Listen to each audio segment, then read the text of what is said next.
evening. The news gang is here tonight. The Sagana gain, gamble or gaffe. Uhuru faces the mountain in mother tongue. We have the translations, the expectations, and the retaliations. It's only just beginning.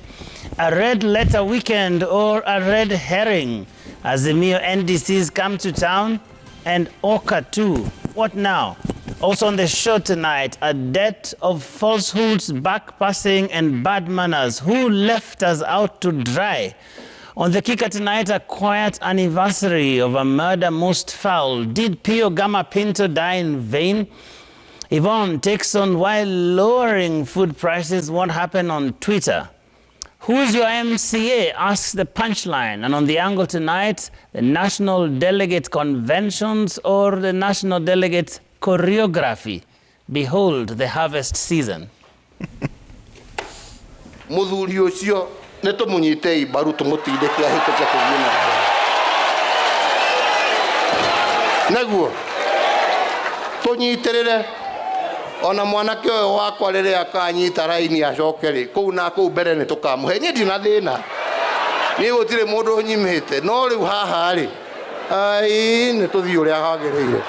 I am aware that my friend, the President of Kenya, has decided in his democratic right to support my competitor, and I respect the opinion and the decision of my friend, the President. But I also know that the President of Kenya is not my competitor. All right, so Wilson Mushora is our fifth gangster on the show tonight. Yes, ladies and gentlemen, a lot of mother tongue spoken there, but Francis, you were there. You were in many years ago, they used to say our man in Havana. So you are a man in Sagana this past couple of days. Please paint for us that picture of what was really happening there. There's what we see, what we hear, what we don't see, what we don't hear. But the president choosing to speak throughout that whole thing in mother tongue. Yes, and what he said yesterday was largely expected. But before we get to the content, I think it would be important to say why Sagana. Sagana State Lodge has a significant place in the politics of the Mount Kenya region. Some key decisions have been made there. This was the third time that the president was meeting people there. Not so long ago, last year, at the height of the discussions around BBI, he called delegates from the 10 Mount Kenya region counties there. That time there was a lot of resistance about the Building Bridges initiative and the Constitution Amendment Bill. And it is after that meeting that thereafter we saw county assemblies, all of them from that region, voting for that document, with very few MCAs voting no. And he actually referred to that. And he referred to it. So yesterday's meeting, there was a lot of hype before it. I would say there were three sets of people who attended that meeting. There are those who were invited. They had cards. There were special cards that were designed for that meeting. Organizers say they had about 5,000 people who were invited. Those were from the constituencies, from the wards. Basically, you would say these are diehards of the president. Because even the invitation was very carefully done. Not people who are opposed to what he's saying, but those who are pro what he was saying, number one. And they included church leaders, women leaders, youth leaders, elected MPs, MCAs, and so on and so forth. There's a second lot that came there out of excitement, so the hype. There are people who had these stories about Sagana 3 being discussed on radio, on TV, and so out of curiosity, they came. Call them gate crashers. And you can see on your pictures there, there was a huge group of people who were walking towards Sagana. Then there's a third group of people. That group was organized by leaders who are not supporting the president. And so they had their people there. And it would have been very dramatic if the organizers of the meeting kept those people outside. It would have brought a different discussion because it would have been the president is meeting some people in there, but he has locked other people out here. There were three roadblocks. One 3 kilometers away another one 2 kilometers away, and another one 1 kilometer to the State Lodge. Each of those roadblocks manned by police officers. And in the morning hours, there were people who came there as early as 3 a.m. And the first qualification to pass through those roadblocks was the card. If you don't have the card, you were kept aside. Thereafter, as the day progressed and the numbers kept rising, the organizers, probably out of the intelligence that they had gathered that it was likely to backfire, they allowed everybody. Actually, the president alluded to that scenario and said, I had invited 5,000 people, but more than 10,000, 20,000 people have come. And so when I heard that there were more people, I said, allow them to come in.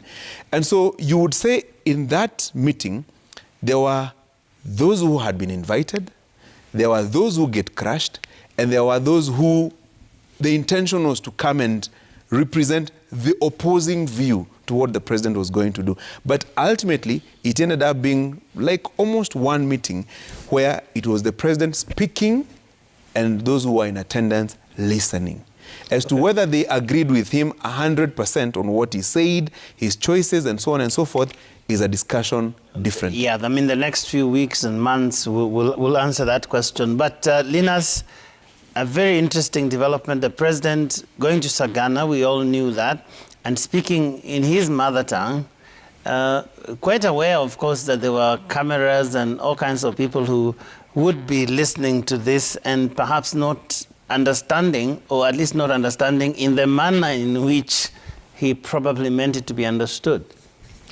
Yes, Joe, and it came as a surprise because we had anticipated that Sagana 3 will first start as a closed-door meeting. There's something where Francis comes from, they call Nyuma ya tent. You go into a closed-door session, and then after that you may choose to actually brief the media. And Francis, you remember BBI, when the Sagana 2 took place, there was a bit of a closed-door session, sort of. Actually, it was entirely closed door. People had to smuggle out audio clips and all that. Yes, and this is what we expected yesterday, only for things to start happening.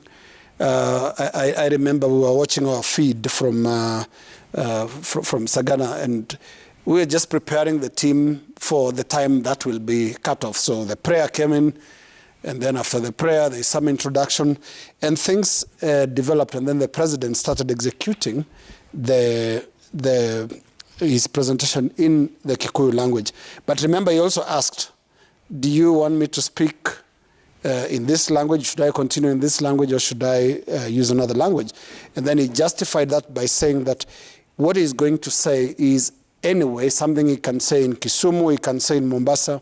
He was comfortable with that language.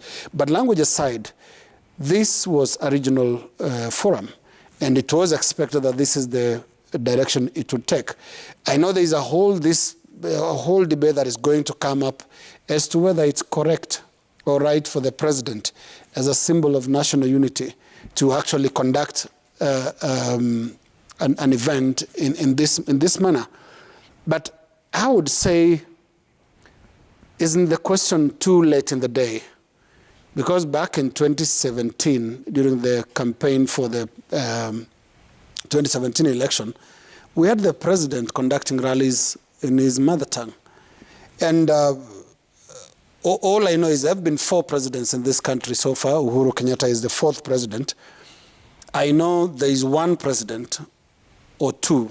Let me actually give 2. That is President Daniel Arap Moi and President Mwai Kibaki, who would be quite reluctant or even uncomfortable with the thought of executing national duty in the first language, which is their mother tongue. But the Uhuru presidency may justify this and say, we've done it, we are beyond the point of no return. We did it before, and we called for this regional meeting, and we are going to conduct it in the language they understand best. Even if there was any doubt that this was more about politics than anything else, that was answered by that language question more than anything else. Indeed, and just speaking of mother tongue, this has always been the president's go-to strategy, particularly at political events when he wants to, pass a message across. But I think also in times when we see him animated about the topic. So how many times did we see him, for instance, publicly censure former Agriculture Minister Mwangi Kiunjuri? 3 times he did that in mother tongue. We also heard him speak in 2018, I believe, at a market in Karatina, where he said, to the residents in mother tongue that he will pull a surprise stunt on who he will choose to succeed him. At Joseph Kamaru's funeral, in Murang'a, he, sort of shuffled between, his mother tongue and Kiswahili. So this has been the language that he chooses to pass, political messages. And, when you use mother tongue, there's euphemisms and there's wordplay that is very specific and, understood by, only those that understand the language. And even those who do get it, you'd have to think twice to try and, decipher the meaning of a lot of what he was saying. For instance, he never once mentioned the deputy president by name. He never once mentioned other members of Kenya Kwanza by name. But this is the thing I think that has been said from 2018, right, from the handshake. Will he finally explain to the people of Mount Kenya, what really happened? Let's listen to what really happened with his deputy and indeed why he chose to back Raila Odinga. So let's listen to that. First, he talks about how he spoke ill of Raila Odinga and the names that he called him. And then he, of course, also goes on to inform the people who are there of the deal between him and Raila Odinga and how Ruto was in the picture. The second time he was saying this, but this time now in mother tongue. Let's listen to those two. Tugioka 2017 na tukirwa siasa ringi garia kurwa ona nie ndaririe uru na nima ona ucio ndakimutaga kimundu ona nye mukioi kai ndathie na tugiikara thira tukiaria ri na tugicira ri na tugicira ona uria tuikarite nake ha no ndiramwira uria turacira na muthuri uyu na gitumi ndiramuhitha ene gethe akiwe ni gwikuga ndirekunga nie ndirekunga ndiramwira muthenya barigiti nie ne nguthie ni undu wa gitumi giki neguo na kaiguithania nanie niona muthenya uria ndathire Harambe House mundu wa mwisho kwaraniria nake ni uria tuikaranagia nake ngimwira ndathie na ni tukugeithania na muthuri uyu na gitumi ni undu wa giki neguo nie ne ndamwirire uyu tuikaritia nake twina kiriko na nie kiriko kiria twina kio ri thirikari na itiria thirikari ni tuthondekete no nie bata wakwa riu ri na niho ndira tuiguithanie ri ona we mutheri tutingituraga tukagira rucini tutwikage ati ni bara horohia neguo. No doubt that what the aim and the purpose of Sagana 3 was about. And even the mother tongue thing, I remember even during at the height of the Hague question when it was really heated here, yep. And I think he fell back on that mother tongue thing quite a bit. I mean, obviously, there are many serious questions around that from a national unity perspective, from what even the Constitution itself talks about the president being the symbol of national unity. So there's a sense in which when people use mother tongue, I mean, even around this table, if someone came who speaks my mother tongue and suddenly we switch, it is really meant to say that, guys, this is really not for you. This is for something else. Yep. And that raises questions about when he is the president and when he is something else. Does he stop being president so that he can play politics, or is there a thin line? It's actually a serious question that I'm sure in the next coming weeks, days, weeks, and perhaps months, a lot of people will still be talking about. Francis? Absolutely. And there's a rhetorical question that he asked the people. Mnataka nionge, like, to interpret it, do you want me to speak in English? And they said no. So not that they were going to say yes. I mean, Surely. they weren't going to say yes. They were going to say no. In fact, even justified it one more step by asking people from Embu, do you want me to speak in Kikuyu? People from Meru, do you want me to speak in Kikuyu? Because there's a slight difference in the dialect. But people from Meru, people from Embu can hear what people from the Kikuyu counties are saying, and vice versa. You may lose a few words, but you can understand. You can get the make out with the discussion. So this was a meeting where the first language was expected to be spoken, and spoken heavily. And only one time during that entire speech of about 38 minutes did the president openly mention Raila Odinga. There's a point he said, I'm not working with Raila to make him president, but to unite the country. The rest of the discussion, even when he was referring to Raila Odinga, he was calling him Mzee, Mudhe, you know? Mudhuri. And you know, Mudhe is respectable. You know, there's a level of respect when you call an older man Mudhe, you know, old man, my old man. It's a departure from what he was referring to him in 2017, 2013. Kimodo, that guy, that... Less of a human, that right? guy. That person. Yeah, no, Yeah. key Person, that person Kimtu. over there. So it's a departure from how he was referring to him in 2013 and 2017, and even in 2007. Then there's a way he was referring to his deputy, Modoyo wako, huyu mtu wangu. Yeah? Then Mwanakioshio, that guy, that young guy. It's a departure from how he was referring to him in the previous elections as my brother, my friend. So there's a distinction in the reference. And then there's also another one. We were saying, during the discussions around the handshake, I used to inform this guy that I live with. Modo tuikara na gianake, mtu ambaye tunaishi na yeye. Not mentioning him by his name or by his official title, my deputy. So that goes to show you the level of, you know, the fracture in their relationship. Because I thought yesterday's meeting was largely the president's side of the story in the public divorce proceedings. Even when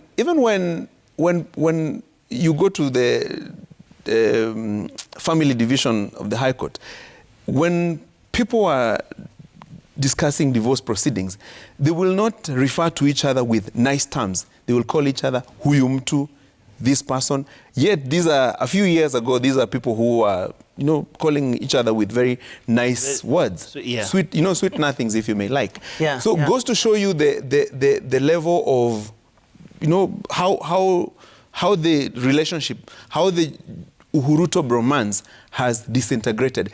And to crown it was a very popular divorce song, if I may call it, in Reke Tumano. Divorce song in Kikuyu. Wacha tuachane, you know. And then it goes one more step and says, that which you used to give me, be selling it to me. Like, come and buy and buy. If now it is transactional. Yeah. Okay, So, okay, but shows you the... Yeah, but Linus, I would like you to come in here a little bit. The president did say some really tough things about his deputy.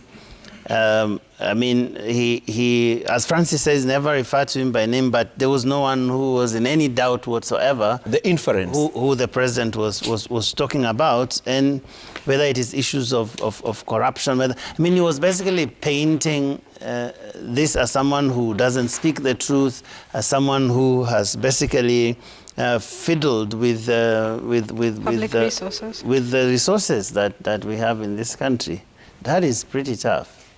It is pretty tough, and that is because the president had promised his base that he will explain what went wrong between him and his deputy, that he will explain why his deputy is not his choice for next president. And he did this in very brutal fashion. And I just wanted to listen to the bit on religious leaders and accepting looted money for construction of dams. na andũ aitũ a kanitha nĩ inyuĩ mũtige kũhenia andũ aitũ mũtige kũhenia andũ aitũ mũtige kũhenia andũ aitũ muambie watu ukweli ithuothe gũtirĩ mũndũ ũtendete Ngai wake ithuothe gũtirĩ mũndũ ũtendete thayũ yeni na mũndũ ahothaga kĩrĩa ahotha kũringana na kĩrĩa Ngai amũhete na nĩ tũhothaga no ndũgoke haha tondũ nĩ wahororwo mbeca cia ũici ũke ũtũhenie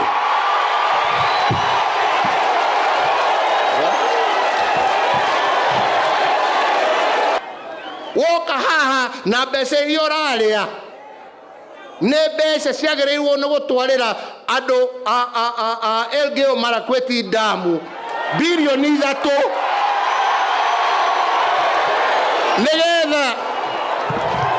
nĩgetha ciana cia Ngai inyue maĩ nĩgetha ciana cia Ngai ihote kũrĩma nĩguo ciekĩrwo mũhuko wa mũndũ woka kũrũgama kanitha atĩ nĩndakũnengera milioni 2 ũke haha tũinagĩre haleluya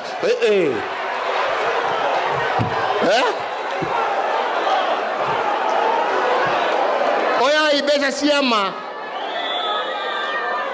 kama woĩ igana rĩakwa thithinĩire handũ ha milioni igĩtwo handũ ha milioni ĩtigathinĩtie mũndũ na haki yake ya maica bũrũri ũyũ tutiga kwaranĩria maheni. This is heady stuff. President talking about the Aror Kimorer controversy, Aror Kimorer scandal, and for the first time in public, linking it directly to his deputy, William Ruto, short of mentioning names. He's basically saying, this is what happened. And he's telling churches, and remember, one of the strongest constituencies that the deputy president has been cultivating since 2013, actually going this way, is the church, religious leaders, religious groups. He'll be in a church one time, every Sunday he'll be in some church, and there'll be some huge donations. And here, President Kenyatta is saying some of that money came from the Aror Kimorer or construction of dams in Elgeyo Marakwet. It can't be more direct than this. This is the first time that the president has gone on record linking his deputy to graft, linking his deputy to corruption. And Yvonne, this might sound like good politics, but it leaves many questions, because someone would ask, oh, wow, that is so serious. Somebody should have been arrested. Something should have happened. Oh, when did you get to know about that? This is something that is going to elicit quite some interesting debate, because the whole question of those two dams, whether it's Kimorer, Aror, it was clouded in controversy. Money was lost, and those dams are actually not happening now. And the president, much in the same fashion as the 2 billion per day thing that he said, basically coming out and say, guess what? I actually know the guy behind all these things, why those dams are not working. Good politics, perhaps bad governance. When did he know about it? What did he do about it? It brings to mind a statement or an announcement that the president made a couple of years ago, where he said he ordered for a lifestyle audit of all state officials. And remember, he said, and it'll start with myself and my deputy. Was this done? We are yet to ever receive the results of that lifestyle audit, particularly for the two of them. And he said, it'll start with me and my deputy. Again, he says 2 billion shillings is lost every day. Whichever way you look at it, and perhaps now we're in the middle of political rhetoric and nobody's paying attention to these things, but it is an indictment on the president. If you have evidence, why not present that and have somebody removed? 3 billion shillings is not little money. And like he went on to say in a further clip, that this 3 billion shillings was meant for money for the children of God to have access to water. So what happens to those children of God? Who takes, who takes responsibility for what happened? And at this point, then it just starts to sound like, lame politics and to just throw these statements out there.